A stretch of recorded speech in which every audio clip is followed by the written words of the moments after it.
ಓಂ ನಮಃ ಶಿವಾಯ್. ಭಾರತ್ ಮಾತಾ ಶಿವಶಕ್ತಿ ಅವತಾರ್ ಓಂ ಮಂಡಳಿ. ಮುರಳಿಯ ದಿನಾಂಕ 22/8/2025. ಬೆಳಗಿನ ತರಗತಿ ರಿವೈಸ್ ಕೋರ್ಸ್ 18/4/1968. ಆಜ್ಞಾಕಾರಿ ಮಕ್ಕಳೇ, ಶಿಕ್ಷಣದೊಂದಿಗೆ ಎಂದು ಮುನಿಸಿಕೊಳ್ಳಬಾರದು. ಬ್ರಾಹ್ಮಣಿಯರೊಂದಿಗೆ ಮುನಿಸಿಕೊಂಡರೆ ತಂದೆಯೊಂದಿಗೆ ಮುನಿಸಿಕೊಂಡಂತೆ. ಇಂತಹ ಮಕ್ಕಳು ಮತ್ತೆ ಸೇವಾ ಕೇಂದ್ರಕ್ಕೆ ಬರುವುದಿಲ್ಲ, ಸಿಟ್ಟಾಗುತ್ತಾರೆ. ಬಲೆ ಕೆಲವರು ಈ ರೀತಿ ಇರುತ್ತಾರೆ, ನಾವು ಮುರುಳಿಯನ್ನು ಕೇಳುವುದು ನಮ್ಮ ಕೆಲಸವಾಗಿದೆ. ಒಳ್ಳೆಯದು. ಬ್ರಾಹ್ಮಣಿಯರ ಜೊತೆಗೆ ಮಾತನಾಡುವುದಕ್ಕೆ ಮಜಾ ಬರುವುದಿಲ್ಲ ಎಂದರೆ ನೀವು ಶಾಂತಿಯಿಂದ ಮುರುಳಿಯನ್ನು ಕೇಳಿ ಹೋಗಬಹುದು. ಮುನಿಸಿಕೊಳ್ಳಬೇಡಿರಿ. ಮಕ್ಕಳು ನಂಬರ್ ವಾರ್ ಇದ್ದಾರಲ್ಲವೇ? ಇಂದು ಬೆಳಗ್ಗೆ 4 ಗಂಟೆಯಿಂದ 5 ಗಂಟೆಯ ತನಕ ಯೋಗದ ತರಗತಿ ಇತ್ತು. ತಂದೆಯೂ ಬಂದು ಸರ್ಚ್ ಲೈಟ್ ಕೊಟ್ಟು ಡ್ರಿಲ್ಲನ್ನು ಕಲಿಸಿದರು. ಈಗ ಜ್ಞಾನದ ತರಗತಿ, ಅದು ಯೋಗದ ತರಗತಿಯಾಗಿತ್ತು. ಯೋಗ ಯಾವುದು? ಇದೂ ಸಹ ಬಹಳ ಚೆನ್ನಾಗಿ ತಿಳಿದುಕೊಂಡಿದ್ದೀರಿ. ಏಕೆಂದರೆ ಬಹಳ ಮನುಷ್ಯರು ಹಠಯೋಗದಲ್ಲಿ ಸಿಲುಕಿಕೊಂಡಿದ್ದಾರೆ. ಅವರು ಹಠಯೋಗಿ ಮನುಷ್ಯರು ಹಠಯೋಗವನ್ನೇ ಕಲಿಸುತ್ತಾರೆ. ಇದು ರಾಜಯೋಗ. ಇದನ್ನು ಪರಮಾತ್ಮ ಕಲಿಸುತ್ತಾರೆ. ಏಕೆಂದರೆ ರಾಜಯೋಗವನ್ನು ಕಲಿಸಲು ಯಾವುದೇ ರಾಜರೂ ಇಲ್ಲ. ಇವರು ಭಗವಾನ್ ಭಗವತಿಗಳು ಆಗಿದ್ದಾರೆ. ರಾಜಯೋಗವನ್ನು ಕಲಿತಾಗಲೇ ಭವಿಷ್ಯದಲ್ಲಿ ಭಗವಾನ್ ಭಗವತಿಗಳು ಆಗುತ್ತೇವೆ. ಇದು ಪುರುಷೋತ್ತಮ ಸಂಗಮ ಯುಗ ಆಗಿದೆ. ಹಳೆಯ ಹಾಗೂ ಹೊಸ ಜಗತ್ತಿನ ಮಧ್ಯದಲ್ಲಿ ಇದೆ. ಹಳೆಯ ಮನುಷ್ಯರು ಹಾಗೂ ಹೊಸ ದೇವತೆಗಳು. ಈ ಸಮಯದಲ್ಲಿ ಎಲ್ಲ ಮನುಷ್ಯರು ಹಳಬರು ಆಗಿದ್ದಾರೆ. ಪುನರ್ಜನ್ಮವನ್ನು ಪಡೆದುಕೊಳ್ಳುತ್ತಾ ಇಲ್ಲಿಗೆ ಬಂದು ಹಳಬರು ಆಗಿದ್ದಾರೆ. ಹೊಸ ಜಗತ್ತಿನಲ್ಲಿ ಹೊಸ ಆತ್ಮರುಗಳು, ಹೊಸ ದೇವತೆಗಳು ಇರುತ್ತಾರೆ. ಅಲ್ಲಿ ಮನುಷ್ಯರು ಎಂದು ಕರೆಯುವುದಿಲ್ಲ. ನೋಡುವುದಕ್ಕೆ ಮನುಷ್ಯರು, ಆದರೆ ದೈವಿ ಗುಣದವರು ಆಗಿರುತ್ತಾರೆ. ಆದ್ದರಿಂದ ಅವರನ್ನು ದೇವಿ ದೇವತೆಗಳು ಎಂದು ಕರೆಯಲಾಗುತ್ತದೆ. ಪವಿತ್ರರಾಗಿರುತ್ತಾರೆ. ತಂದೆ ಮಕ್ಕಳಿಗೆ ತಿಳಿಸುತ್ತಿದ್ದಾರೆ, ಕಾಮ ಮಹಾಶತ್ರುವಾಗಿದೆ. ಈ ಕಾಮ ವಿಕಾರ ರಾವಣನ ಮೊಟ್ಟಮೊದಲ ಭೂತವಾಗಿದೆ. ಕಾಮಿ ಮನುಷ್ಯರು ಬಹಳ ಜನ ಇದ್ದಾರೆ. ಕೆಲವರು ಬಹಳ ಕ್ರೋಧ ಮಾಡುತ್ತಾರೆ. ಅಂಥವರಿಗೆ ನಾಯಿಯ ಉದಾಹರಣೆಯನ್ನು ಕೊಟ್ಟು ಯಾಕೆ ಬೊಗಳುತ್ತಾರೆ ಎಂದು ಕೇಳುತ್ತಾರೆ. ಇದು ಬಹಳ ದೊಡ್ಡ ಶತ್ರುವಾಗಿದೆ. ಲೋಭ ಮೋಹಕ್ಕೆ ಬೊಗಳುವುದು ಎಂದು ಹೇಳುವುದಿಲ್ಲ. ಮನುಷ್ಯರಲ್ಲಿ ವಿಜ್ಞಾನದ ಅಹಂಕಾರದ ಕ್ರೋಧ ಎಷ್ಟೊಂದು ಇದೆ. ಇದು ಬಹಳ ಹಾನಿಕಾರಕ. ಕಾಮದ ಭೂತ ಆದಿ ಮಧ್ಯ ಅಂತ್ಯ ದುಃಖ ಕೊಡುವುದಾಗಿದೆ. ಪರಸ್ಪರರ ಮೇಲೆ ಕಾಮ ಕಟಾರಿಯನ್ನು ನಡೆಸುತ್ತಾರಲ್ಲವೇ? ಇದೂ ಸಹ ನೀವು ಮಕ್ಕಳಿಗೆ ಗೊತ್ತಿದೆ. ಈ ಮಾತನ್ನು ಅನ್ಯರಿಗೆ ತಿಳಿಸಬೇಕು. ನಿಮ್ಮ ವಿನಃ ತಂದೆಯಿಂದ ಆಸ್ತಿಯನ್ನು ಪಡೆದುಕೊಳ್ಳುವಂತಹ ಸತ್ಯ ದಾರಿಯನ್ನು ಬೇರೆ ಯಾರೂ ತಿಳಿಸಲು ಸಾಧ್ಯವಿಲ್ಲ. ನಾವು ಮಕ್ಕಳೇ ತಿಳಿಸುತ್ತಿದ್ದೇವೆ. ಬೇಹದ್ದಿನ ತಂದೆಯಿಂದ ಎಷ್ಟು ದೊಡ್ಡ ಆಸ್ತಿ ಹೇಗೆ ಸಿಗುತ್ತದೆ ಎನ್ನುವುದನ್ನು ತಿಳಿಸುತ್ತೇವೆ. ಯಾರು ಶಿಕ್ಷಣದ ಕಡೆಗೆ ಗಮನ ಕೊಡುವುದಿಲ್ಲ, ಅವರು ಅನ್ಯರಿಗೆ ಈ ಮಾತನ್ನು ತಿಳಿಸಲು ಸಾಧ್ಯವಿಲ್ಲ. ಬುದ್ಧಿಯ ಯೋಗ ಎಲ್ಲೆಲ್ಲಿ ಅಲೆದಾಡುತ್ತಿರುತ್ತದೆ. ಇದು ಯುದ್ಧದ ಮೈದಾನ ಆಗಿದೆ ಅಲ್ಲವೇ? ಇದು ಸಹಜ ಮಾತು ಎಂದು ಯಾರೂ ಕೂಡ ತಿಳಿದುಕೊಳ್ಳಬೇಡಿರಿ. ಮನಸ್ಸಿನಲ್ಲಿ ಅನೇಕ ಬಿರುಗಾಳಿಗಳು, ವಿಕಲ್ಪಗಳು ನೀವು ಇಷ್ಟಪಡದಿದ್ದರೂ ಬರುತ್ತಿರುತ್ತದೆ. ಇದರಲ್ಲಿ ಗೊಂದಲ ಪಡಬಾರದು. ಯೋಗ ಬಲದಿಂದ ಮಾಯೆಯನ್ನು ಓಡಿಸಬೇಕು. ಇದರಲ್ಲಿ ಪುರುಷಾರ್ಥ ಬಹಳ ಇದೆ. ಉದ್ಯೋಗ ವ್ಯವಹಾರದಲ್ಲಿ ಎಷ್ಟೊಂದು ಸುಸ್ತಾಗುತ್ತಾರೆ. ಏಕೆಂದರೆ ದೇಹಾಭಿಮಾನದಲ್ಲಿ ಇರುತ್ತಾರೆ. ದೇಹಾಭಿಮಾನದ ಕಾರಣ ಬಹಳಷ್ಟು ಮಾತುಕತೆಯನ್ನು ಮಾಡುತ್ತಾರೆ. ಬಾಬಾ ಹೇಳುತ್ತಾರೆ, ಮಕ್ಕಳೇ ಆತ್ಮ ಅಭಿಮಾನಿ ಆಗಿರಿ. ಆತ್ಮಾಭಿಮಾನಿಯಾಗುವುದರಿಂದ ತಂದೆ ಯಾವುದನ್ನು ತಿಳಿಸುತ್ತಾರೆ ಅದನ್ನು ಅನ್ಯರಿಗೂ ತಿಳಿಸಬೇಕು. ತಮ್ಮನ್ನು ಆತ್ಮ ಎಂದು ತಿಳಿದು ತಂದೆಯನ್ನು ನೆನಪು ಮಾಡಬೇಕು. ತಂದೆಯೇ ಶಿಕ್ಷಣವನ್ನು ಕೊಡುತ್ತಾರೆ. ಬಾಹ್ಯಮುಖಿ ಆಗಬಾರದು, ಅಂತರ್ಮುಖಿ ಆಗಬೇಕು. ಬಾಹ್ಯಮುಖಿಯಾಗಬೇಕಾದರೆ ಆಗ ಮಾತ್ರ ಆಗಿರಿ. ಅದರಲ್ಲಿಯೂ ಅವಕಾಶ ಸಿಕ್ಕಾಗ, ಸಮಯ ಸಿಕ್ಕಾಗ ಅಂತರ್ಮುಖಿಯಾಗುವುದಕ್ಕೆ ಪ್ರಯತ್ನ ಮಾಡಿರಿ. ಆಗಲೇ ಪಾಪ ಭಸ್ಮವಾಗುತ್ತದೆ. ಇಲ್ಲ ಎಂದರೆ ನಿಮ್ಮ ಪಾಪಗಳು ಭಸ್ಮ ಆಗುವುದಿಲ್ಲ. ಶ್ರೇಷ್ಠ ಪದವಿಯನ್ನು ಪಡೆಯುವುದಿಲ್ಲ. ಜನ್ಮ ಜನ್ಮಾಂತರದ ಪಾಪದ ಹೊರೆ ತಲೆಯ ಮೇಲಿದೆ. ಎಲ್ಲರಿಗಿಂತ ಜಾಸ್ತಿ ಪಾಪ ಬ್ರಾಹ್ಮಣರದ್ದಾಗಿದೆ. ಅದರಲ್ಲಿಯೂ ಸಹ ನಂಬರ್ ವಾರ್ ಇದ್ದಾರೆ. ಯಾರು ಬಹಳ ಶ್ರೇಷ್ಠ ಆಗುತ್ತಾರೆ ಅವರೇ ಮತ್ತೆ ಬಹಳ ಕನಿಷ್ಠ ಆಗುತ್ತಾರೆ. ಅವರೇ ಮತ್ತೆ ಬಡವರು ಆಗುತ್ತಾರೆ. ಮತ್ತೆ ಅವರೇ ರಾಜರೂ ಆಗಬೇಕು. ರಾಜಕುಮಾರರಿಂದ ಬಡವರು ಆಗುತ್ತಾರೆ. ನಾಟಕವನ್ನು ಬಹಳ ಚೆನ್ನಾಗಿ ತಿಳಿಸಿಕೊಡಬೇಕು. ಯಾರು ಮೊದಲು ಬರುತ್ತಾರೆ ಅವರೇ ಮತ್ತೆ ಅಂತ್ಯದಲ್ಲಿಯೂ ಬರುತ್ತಾರೆ. ಯಾರು ಮೊದಲು ಪಾವನರಾಗುತ್ತಾರೆ ಅವರೇ ಮೊದಲು ಪತಿತರಾಗುತ್ತಾರೆ. ತಂದೆ ಹೇಳುತ್ತಾರೆ, ನಾನೂ ಸಹ ಇವರ ಬಹಳ ಜನ್ಮಗಳ ಅಂತಿಮ ಜನ್ಮದಲ್ಲಿ ಇವರ ತನುವಿನಲ್ಲಿ ಬರುತ್ತೇನೆ. ಅದು ಸಹ ಯಾವಾಗ ಇವರಿಗೆ ವಾನಪ್ರಸ್ಥ ಸ್ಥಿತಿ ಆಗುತ್ತದೆ ಆಗ.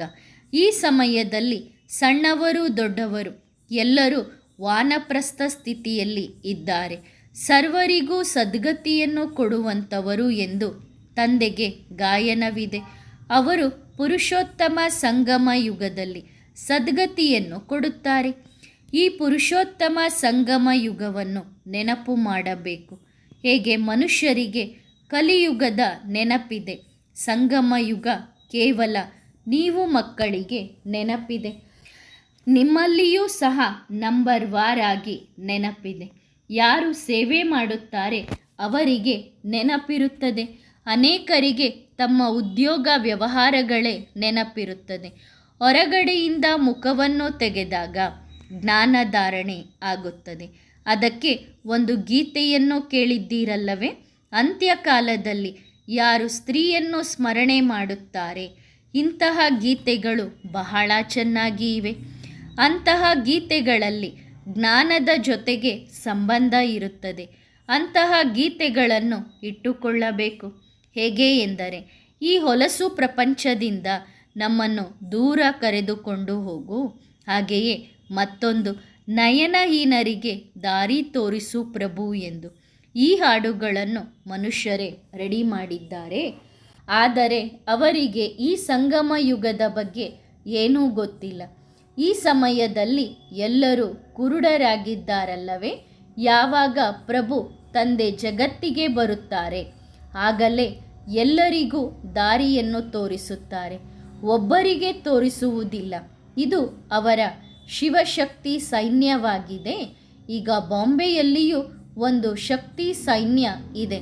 ಏಕೆಂದರೆ ಇಂತಹ ಅಸತ್ಯ ಸಂಘಟನೆಗಳು ಬಹಳ ಇದೆಯಲ್ಲವೇ? ಮೊದಲು ಒಡವೆಗಳು ಸಹ ನಿಜ ಒಡವೆಗಳಾಗಿದ್ದವು. ಈಗ ಅದರ ಬೆಲೆಯೂ ಜಾಸ್ತಿ ಆಗುತ್ತಾ ಬಂದಿದೆ. ಹಾಗಾಗಿ ಅಸತ್ಯ ಒಡವೆಗಳು ಈ ರೀತಿ ಬಂದಿದ್ದಾವೆ. ಸತ್ಯ ಒಡವೆಗಳ ಮುಂದೆ ಅಸತ್ಯ ಒಡವೆಗಳು ಬಹಳ ಒಳೆಯುತ್ತವೆ.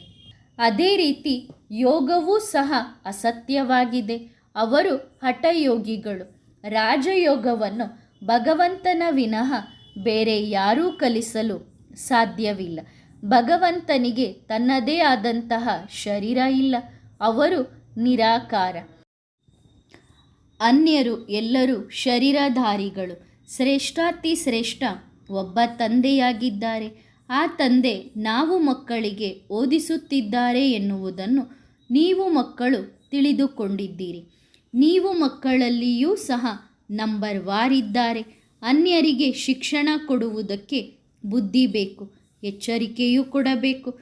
ದೊಡ್ಡ ದೊಡ್ಡ ಪತ್ರಿಕೆಗಳಲ್ಲಿ ಸಮಾಚಾರವನ್ನು ಹಾಕಬೇಕು. ಮನುಷ್ಯರು ಯಾವ ಯೋಗವನ್ನು ಕಲಿಸುತ್ತಾರೆ ಅದು ಹಠಯೋಗವಾಗಿದೆ. ರಾಜಯೋಗವನ್ನು ಒಬ್ಬ ತಂದೆಯೇ ಕಲಿಸುತ್ತಾರೆ.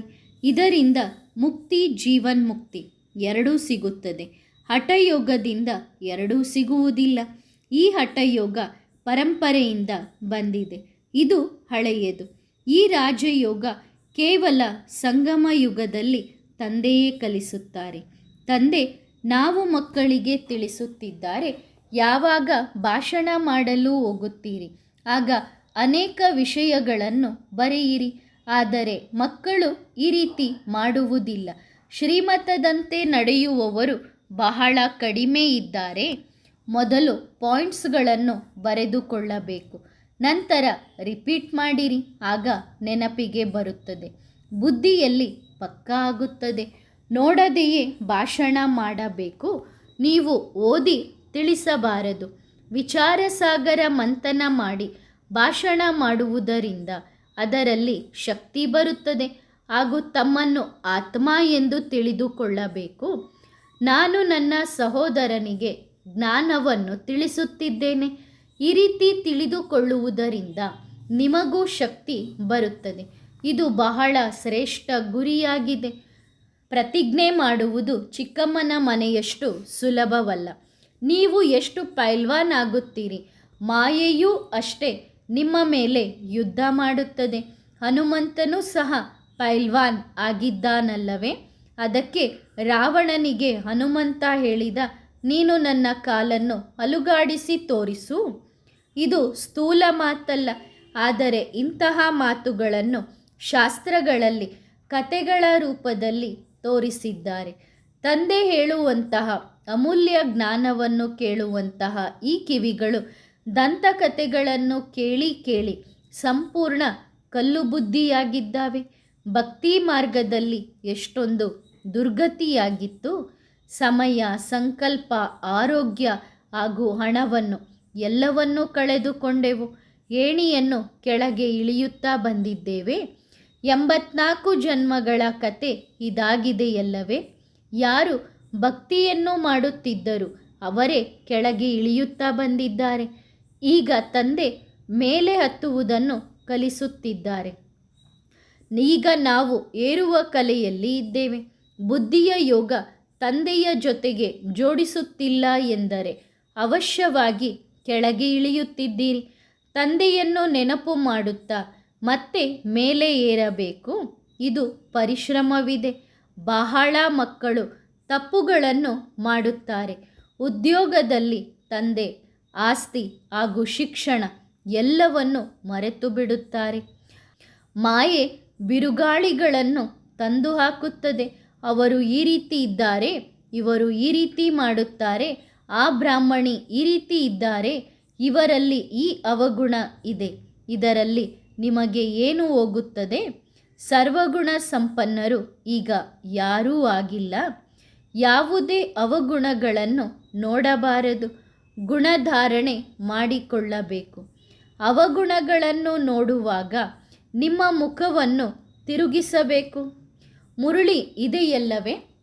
ಈ ಮುರುಳಿಯನ್ನು ಕೇಳುತ್ತಾ ಜ್ಞಾನವನ್ನು ಧಾರಣೆ ಮಾಡಿಕೊಳ್ಳಬೇಕು. ಅನ್ಯರಿಗೆ ಬುದ್ಧಿಯಿಂದ ತಿಳಿಸಿಕೊಡಬೇಕು. ಈ ಮಾತುಗಳನ್ನು ತಂದೆ ಸರಿಯಾಗಿ ಹೇಳುತ್ತಿದ್ದಾರೆ. ಯಾವುದು ಮನಸ್ಸಿಗೆ ನಾಟುವುದಿಲ್ಲ ಅದನ್ನು ಬಿಡಬೇಕು. ಶಿಕ್ಷಣದೊಂದಿಗೆ ಎಂದು ಮುನಿಸಿಕೊಳ್ಳಬಾರದು. ಬ್ರಾಹ್ಮಣಿಯೊಂದಿಗೆ ಮುನಿಸಿಕೊಂಡಿದ್ದೀರಿ ಎಂದರೆ ತಂದೆಯೊಂದಿಗೆ ಮುನಿಸಿಕೊಂಡಂತೆ. ಇಂತಹ ಮಕ್ಕಳೂ ಸಹ ಇದ್ದಾರೆ. ಅವರು ಸೇವಾ ಕೇಂದ್ರಕ್ಕೆ ಬರುವುದಿಲ್ಲ, ಸಿಟ್ಟಾಗುತ್ತಾರೆ. ಕೆಲವರು ಇಂಥವರೂ ಇದ್ದಾರೆ. ನಮಗೆ ಮುರುಳಿ ಕೇಳುವುದರಲ್ಲಿ ಕೆಲಸವಿದೆ. ನಾವು ಮುರುಳಿಯನ್ನು ಕೇಳುತ್ತೇವೆ. ಅದರಿಂದ ಒಳ್ಳೊಳ್ಳೆ ವಿಷಯಗಳನ್ನು ಧಾರಣೆ ಮಾಡಿಕೊಳ್ಳುತ್ತೇವೆ. ಒಳ್ಳೆಯದು.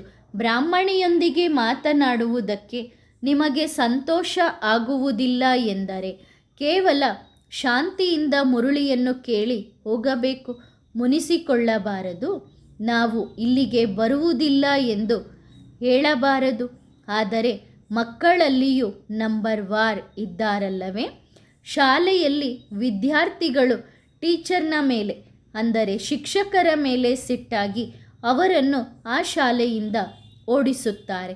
ಟೀಚರ್ನ ಜೊತೆಗೆ ಖುಷಿಯಾಗಿ ಇಲ್ಲ ಎಂದರೆ ವಿದ್ಯಾರ್ಥಿಗಳು ಮೇಲಿನವರಿಗೆ ಒಂದು ಪತ್ರವನ್ನು ಬರೆದು ಆ ಶಿಕ್ಷಕರನ್ನು ಚೇಂಜ್ ಮಾಡಿಸುತ್ತಾರೆ. ಇಲ್ಲಿ ಅಂತಹ ಮಾತು ಇಲ್ಲ. ಇಲ್ಲಿ ಯಾರನ್ನೂ ಸಹ ಚೇಂಜ್ ಮಾಡಿಸಲು ಸಾಧ್ಯವಿಲ್ಲ. ಬೆಳಗ್ಗೆ ನೀವು ನೆನಪಿನಲ್ಲಿ ಕುಳಿತಿದ್ದೀರಿ, ಇದು ಸಹ ಒಳ್ಳೆಯದು. ತಂದೆ ಬಂದು ಮಕ್ಕಳಿಗೆ ಸರ್ಚ್ ಲೈಟ್ ಕೊಡುತ್ತಾರೆ. ತಂದೆ ತಮ್ಮ ಅನುಭವವನ್ನು ತಿಳಿಸುತ್ತಾರಲ್ಲವೇ? ಯಾರು ಅನನ್ಯ ಮಕ್ಕಳು ಇದ್ದಾರೆ, ತಂದೆ ನೆನಪಿನಲ್ಲಿ ಕುಳಿತಾಗ ಅವರನ್ನೇ ಮೊದಲು ನೆನಪು ಮಾಡಿಕೊಳ್ಳುತ್ತಾರೆ. ಅವರು ಬಲೆ ವಿದೇಶದಲ್ಲಿಯೇ ಇರಲಿ, ಬಾಂಬೆಯಲ್ಲಿಯೇ ಇರಲಿ ಅಥವಾ ಕಲ್ಕತ್ತಾದಲ್ಲಿಯೇ ಇರಲಿ, ಅನನ್ಯ ಮಕ್ಕಳನ್ನು ತಂದೆ ನೆನಪು ಮಾಡಿ ಅವರಿಗೂ ಸರ್ಚ್ ಲೈಟ್ ಕೊಡುತ್ತಾರೆ. ಬಹಳ ಮಕ್ಕಳು ಇದ್ದಾರೆ, ಇಲ್ಲಿಯೂ ಸಹ ಇದ್ದಾರೆ. ಆದರೆ ಯಾರು ಬಹಳ ಚೆನ್ನಾಗಿ ಸೇವೆ ಮಾಡುತ್ತಾರೆ ಅವರನ್ನು ತಂದೆ ನೆನಪು ಮಾಡಿಕೊಳ್ಳುತ್ತಾರೆ. ಬಲೆ ಅವರು ಇಲ್ಲಿ ಇಲ್ಲದೇ ಇರಬಹುದು. ಹೇಗೆ ಅಂದರೆ ಕೆಲವು ಆತ್ಮಗಳು ಶರೀರ ಬಿಟ್ಟು ಹೋಗಿರಬಹುದು. ಆದರೆ ಅವರ ಆತ್ಮವನ್ನು ತಂದೆ ನೆನಪು ಮಾಡಿಕೊಳ್ಳುತ್ತಾರೆ. ಬಹಳ ಸೇವೆ ಮಾಡಿ ಹೋಗಿದ್ದಾರಲ್ಲವೇ? ಅಂಥವರು ಅವಶ್ಯವಾಗಿ ಇಲ್ಲಿಯೇ ಯಾವುದೋ ಒಂದು ಮನೆಯಲ್ಲಿ ಇರುತ್ತಾರೆ. ಅಂಥವರನ್ನು ತಂದೆ ನೆನಪು ಮಾಡಿಕೊಂಡು ಅವರಿಗೂ ಸರ್ಚ್ ಲೈಟ್ ಅಂದರೆ ಶಕ್ತಿಯನ್ನು ಕೊಡುತ್ತಾರೆ. ಇದು ಆತ್ಮದ ಮಾತಾಗಿದೆ. ಅಲ್ಲಿಯೂ ಸಹ ಅವರು ಬಹಳ ಸೇವೆ ಮಾಡುತ್ತಾರೆ. ಅಂಥವರನ್ನು ನೆನಪು ಮಾಡುತ್ತಾರೆ. ತಂದೆಗೆ ಗೊತ್ತಿದೆ, ಇವರು ನನ್ನ ಮಕ್ಕಳು, ಬಹಳ ಒಳ್ಳೆಯ ಸೇವೆ ಮಾಡುತ್ತಾರೆ. ಇವರು ಗಲಾಟೆಯನ್ನು ಮಾಡುತ್ತಿದ್ದಾರೆ, ಲೋಭದಲ್ಲಿ, ಮೋಹದಲ್ಲಿ, ಕ್ರೋಧದಲ್ಲಿ ಇದ್ದಾರೆ. ತಂದೆ ಹೇಳುತ್ತಾರೆ, ಇಲ್ಲಿ ಇಬ್ಬರು ಸರ್ಚ್ ಲೈಟನ್ನು ಶಕ್ತಿಯನ್ನು ಕೊಡುತ್ತಾರೆ. 2 ಇಂಜಿನ್ ಇದೆಯಲ್ಲವೇ? ಇವರು ಸಹ ಎಷ್ಟು ಶ್ರೇಷ್ಠ ಪದವಿಯನ್ನು ಪಡೆದುಕೊಳ್ಳುತ್ತಾರೆ. ಅಂದ ಮೇಲೆ ಇವರಲ್ಲಿಯೂ ಶಕ್ತಿ ಇರುತ್ತದೆ ಅಲ್ಲವೇ? ತಂದೆ ಯಾವಾಗಲೂ ಹೇಳುತ್ತಾರೆ, ಶಿವ ತಂದೆಯೇ ಓದಿಸುತ್ತಿದ್ದಾರೆ ಎಂದು ತಿಳಿದುಕೊಳ್ಳಿರಿ. ತಂದೆಯ ನೆನಪು ಬರುತ್ತದೆ. ಇಲ್ಲಿ 2 ಬತ್ತಿಗಳು ಅಂದರೆ ಇಬ್ಬರೂ ಇದ್ದಾರೆ ಎಂದು ನೀವು ಮಕ್ಕಳಿಗೆ ಗೊತ್ತಿದೆ. ಈ ರೀತಿ ಯಾರಲ್ಲಿಯೂ 2 ಆತ್ಮಗಳು, 2 ದೀಪಗಳು ಇರುವುದಿಲ್ಲ. ಆದ್ದರಿಂದ ಇಲ್ಲಿ 2 ದೀಪಗಳ ಸಮ್ಮುಖದಲ್ಲಿ ಬಂದಾಗ, ಅಂದರೆ ಇಬ್ಬರು ತಂದೆಯ ಸಮ್ಮುಖದಲ್ಲಿ ಬಂದಾಗ ನೀವು ಬಹಳ ಚೆನ್ನಾಗಿ ರಿಫ್ರೆಶ್ ಆಗುತ್ತೀರಿ. ಅದರಲ್ಲಿ ಬೆಳಗಿನ ಸಮಯ ಬಹಳ ಒಳ್ಳೆಯದು. ಸ್ನಾನ ಇತ್ಯಾದಿಗಳನ್ನು ಮಾಡಿ ಏಕಾಂತದಲ್ಲಿ ಬೆಳಗ್ಗೆ ತಂದೆಯ ಕೋಣೆಯಲ್ಲಿ ಹೋಗಿ ಕುಳಿತುಕೊಳ್ಳಬೇಕು. ಬಾಬಾ ತಂದೆಯ ಕೋಣೆಯನ್ನು ಸಹ ಮಾಡಿಸಿದ್ದಾರಲ್ಲವೇ? ಏಕಾಂತದಲ್ಲಿ ಹೋಗಿ ಕುಳಿತುಕೊಳ್ಳಿರಿ. ಇಲ್ಲ ಎಂದರೆ ಕಾಲ್ನಡಿಗೆಯಲ್ಲಿ ಹೋಗುತ್ತಾ ತಂದೆಯನ್ನು ನೆನಪು ಮಾಡಿರಿ. ಫಾದರ್ಗಳು ಸಂಪೂರ್ಣವಾಗಿ ಶಾಂತಿಯಲ್ಲಿ ಹೋಗುತ್ತಾರೆ. ಯಾರನ್ನೂ ನೋಡುವುದಿಲ್ಲ. ಕೆಲವರು ಅನ್ಯರನ್ನು ನೋಡುತ್ತಾರೆ. ಎಲ್ಲರೂ ಒಂದೇ ರೀತಿ ಇರಲು ಸಾಧ್ಯವಿಲ್ಲ. ಅವರು ಸಂಪೂರ್ಣ ಶಾಂತಿಯಲ್ಲಿ ನಡೆದುಕೊಂಡು ಹೋಗುತ್ತಾರೆ. ಅವಶ್ಯವಾಗಿ ಅವರು ಕ್ರಿಸ್ತನ ನೆನಪು ಮಾಡುತ್ತಾ ಇರುತ್ತಾರೆ. ಭಗವಂತನ ಬಗ್ಗೆ ತಿಳಿದುಕೊಂಡಿಲ್ಲ. ಒಂದು ವೇಳೆ ಭಗವಂತನನ್ನು ನೆನಪು ಮಾಡುತ್ತಾ ಇದ್ದರೆ ಆಗ ಶಿವಲಿಂಗವು ಬುದ್ಧಿಯಲ್ಲಿ ಬರಬೇಕು. ಅವರು ತಮ್ಮದೇ ನಶೆಯಲ್ಲಿ ಹೋಗುತ್ತಾರೆ. ಅವರಿಂದ ಈ ಗುಣವನ್ನು ತೆಗೆದುಕೊಳ್ಳಬೇಕು. ದತ್ತಾತ್ರೇಯ ಎಲ್ಲರಿಂದ ಗುಣವನ್ನು ತೆಗೆದುಕೊಳ್ಳುತ್ತಿದ್ದನು. ಉದಾಹರಣೆಗಾಗಿ ಒಬ್ಬರನ್ನು ಕೊಡಲಾಗಿದೆ. ನೀವು ಮಕ್ಕಳು ಸಹ ದತ್ತಾತ್ರೇಯರಾಗಿದ್ದೀರಿ. ಆದರೆ ನಂಬರ್ ವಾರ್ ಹೊರಗಡೆಗೆ ಹೋದಾಗ ಅಸುರರನ್ನು, ಮಂಗಗಳ ಬುದ್ಧಿಯವರನ್ನು ನೋಡುತ್ತೀರಿ. ಆದ್ದರಿಂದ ಈ ಕೋಣೆ ಬಹಳ ಒಳ್ಳೆಯದು. ಹೋಗುವುದಾದರೆ ಏಕಾಂತದಲ್ಲಿ ಕಾಲ್ನಡಿಗೆಯಲ್ಲಿ ಹೋಗಬೇಕು. ಎಷ್ಟು ಸಂಪಾದನೆ ಮಾಡಿಕೊಳ್ಳಲು ಸಾಧ್ಯವಿದೆಯೋ ಮಾಡಿಕೊಳ್ಳಬಹುದು. ಇಲ್ಲಿ ಯಾವುದೇ ಉದ್ಯೋಗ ಇರುವುದಿಲ್ಲ. ಬೆಳಗ್ಗೆ 4 ಗಂಟೆಯ ಸಮಯ ಬಹಳ ಒಳ್ಳೆಯದು. ಆ ಸಮಯವೇ ಬೇರೆ. ಬೇರೆ ಕಡೆ ಇದ್ದಾಗ ಹೊರಗಡೆ ಬರುವುದಕ್ಕೆ ಭಯ ಇರುತ್ತದೆ. ಇಲ್ಲಿ ಬಾಬನ ಮನೆಯಲ್ಲಿ ಭಯದ ಮಾತಿಲ್ಲ. ಮನೆಯಲ್ಲಿ ಕುಳಿತಿದ್ದೀರಿ, ಮನೆಯನ್ನು ಕಾವಲು ಕಾಯುತ್ತಿದ್ದಾರೆ. ಯಜ್ಞದಲ್ಲಿಯೂ ಕಾವಲು ಕಾಯಬೇಕಾಗುತ್ತದೆ.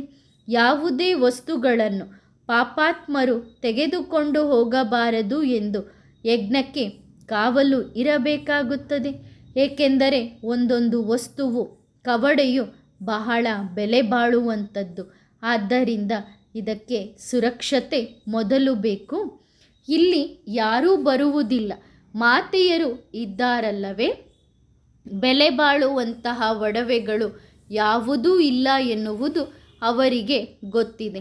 ಆದ್ದರಿಂದ ಇಲ್ಲಿ ಏನೂ ಸಿಗಲು ಸಾಧ್ಯವಿಲ್ಲ. ಮಂದಿರವೂ ಸಹ ಇಲ್ಲ. ಮಂದಿರದಿಂದ ಒಡವೆ ತೆಗೆದುಕೊಂಡು ಹೋಗಲು ಆಗುವುದಿಲ್ಲ. ಇವತ್ತಿನ ಜಗತ್ತಿನಲ್ಲಿ ಎಲ್ಲ ಕಡೆಯೂ ಕಳ್ಳತನಗಳು ಆಗುತ್ತಿದೆ. ವಿದೇಶದಲ್ಲಿಯೂ ಸಹ ಹಳೆಯ ವಸ್ತುಗಳ ಕಳ್ಳತನ ಮಾಡುತ್ತಾರೆ. ಜಗತ್ತು ಬಹಳ ಹೊಲಸಾಗಿದೆ. ಬೆಳಗ್ಗೆ ಒಂದು ತರಗತಿ ಇತ್ತು, ಅದು ಸಂಪೂರ್ಣ ಆರೋಗ್ಯವಂತರು ಆಗುವಂತಹ ತರಗತಿ. ಈಗ ಸಂಪೂರ್ಣ ಐಶ್ವರ್ಯವಂತರು ಆಗುವಂತಹ ತರಗತಿ ಇದಾಗಿದೆ. ಅಂದರೆ ತಂದೆಯನ್ನು ನೆನಪು ಮಾಡಬೇಕು, ವಿಚಾರ ಸಾಗರ ಮಂಥನ ಮಾಡಬೇಕು. ತಂದೆಯನ್ನು ನೆನಪು ಮಾಡಿದಾಗ ಆಗ ಆಸ್ತಿಯ ನೆನಪು ಬರುತ್ತದೆ. ಈ ಯುಕ್ತಿ ಬಹಳ ಸಹಜವಾಗಿದೆ. ಹೇಗೆ ತಂದೆ ಬೀಜರೂಪ ಆಗಿದ್ದಾರೆ, ವೃಕ್ಷದ ಆದಿ ಮಧ್ಯ ಅಂತ್ಯವನ್ನು ತಿಳಿದುಕೊಂಡಿದ್ದೀರಿ. ಇದೇ ನಿಮ್ಮ ಉದ್ಯೋಗವಾಗಿದೆ. ಬೀಜವನ್ನು ನೆನಪು ಮಾಡಿದಾಗ ಪವಿತ್ರರಾಗುತ್ತೀರಿ. ಚಕ್ರವನ್ನು ನೆನಪು ಮಾಡಿದಾಗ ಧನವು ಸಿಗುತ್ತದೆ. ಚಕ್ರವರ್ತಿ ರಾಜರಾಗುತ್ತೀರಿ. ರಾಜ ವಿಕರ್ಮ ಮತ್ತು ರಾಜ ವಿಕ್ರಮಾಜಿತ್ 2 ಸಂವತ್ಸರಗಳು ಇದ್ದಾವಲ್ಲವೇ. ದಿನಾಂಕಗಳನ್ನು ಪರಿವರ್ತನೆ ಮಾಡಲಾಗಿದೆ. ಅದು 1 ರಿಂದ 2500 ವರ್ಷಗಳ ತನಕ ಇದ್ದರೆ, ಮತ್ತೊಂದು 2500 ವರ್ಷಗಳಿಂದ 5000 ವರ್ಷಗಳ ತನಕ ಇರುತ್ತದೆ. ಹಿಂದೂಗಳಿಗೆ ತಮ್ಮ ಧರ್ಮದ ಬಗ್ಗೆ ಗೊತ್ತಿಲ್ಲ. ಈ ಒಂದೇ ಧರ್ಮದವರು ತಮ್ಮ ಧರ್ಮವನ್ನು ಮರೆತಿದ್ದಾರೆ. ಆ ಧರ್ಮದವರಾಗಿಯೇ ತಮ್ಮ ಧರ್ಮ ಹಾಗೂ ಧರ್ಮ ಸ್ಥಾಪಕರನ್ನು ಮರೆತಿದ್ದಾರೆ. ನೀವು ಆರ್ಯ ಸಮಾಜ ಯಾವಾಗಿನಿಂದ ಪ್ರಾರಂಭವಾಯಿತು ಎಂದು ತಿಳಿಸಿಕೊಡಲು ಸಾಧ್ಯವಿದೆ. ಆರ್ಯ ಎಂದರೆ ಸತ್ಯಯುಗದಲ್ಲಿ ಸುಧಾರಣೆಯಾಗಿರುವವರು. ಅನಾರ್ಯ ಎಂದರೆ ಈಗ ಕಲಿಯುಗದಲ್ಲಿ ಸುಧಾರಣೆ ಆಗದೇ ಇರುವವರು. ನೀವೀಗ ಆರ್ಯರು ಆಗುತ್ತಿದ್ದೀರಿ. ತಂದೆಯೇ ಬಂದು ನಮ್ಮನ್ನು ಸುಧಾರಣೆ ಮಾಡುತ್ತಿದ್ದಾರೆ. ಈಗ ನಿಮ್ಮ ಬುದ್ಧಿಯಲ್ಲಿ ಸಂಪೂರ್ಣ ಚಕ್ರವೂ ಇದೆ.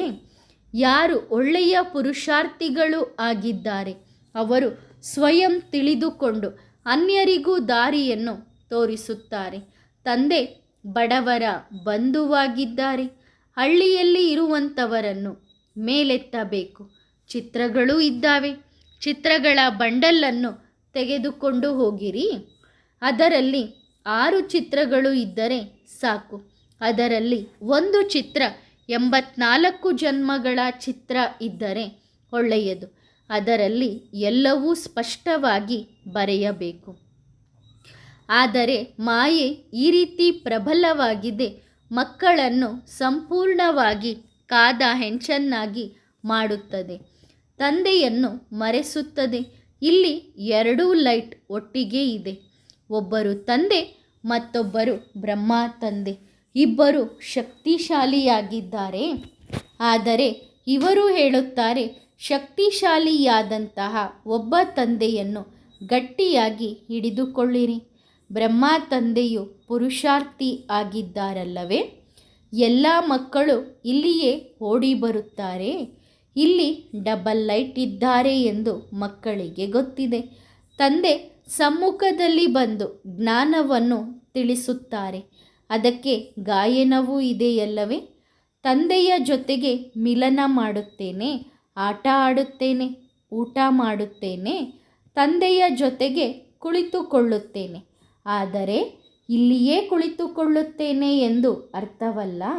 ಬಹಳ ಮಕ್ಕಳಲ್ಲಿ ಕೆಲವರು 7 ದಿನ ಇರುತ್ತಾರೆ, ಹೌದು, ತಂದೆಯೂ ನೋಡುತ್ತಾರೆ ಯಾರು ಬಹಳ ಒಳ್ಳೆಯ ಸೇವಾದಾರಿಗಳಿದ್ದಾರೆ, ಬಹಳ ಆಸಕ್ತಿ ಇದೆ, ಅವರು ಕೆಲವು ದಿನ ಇದ್ದರೆ ಒಳ್ಳೆಯದು.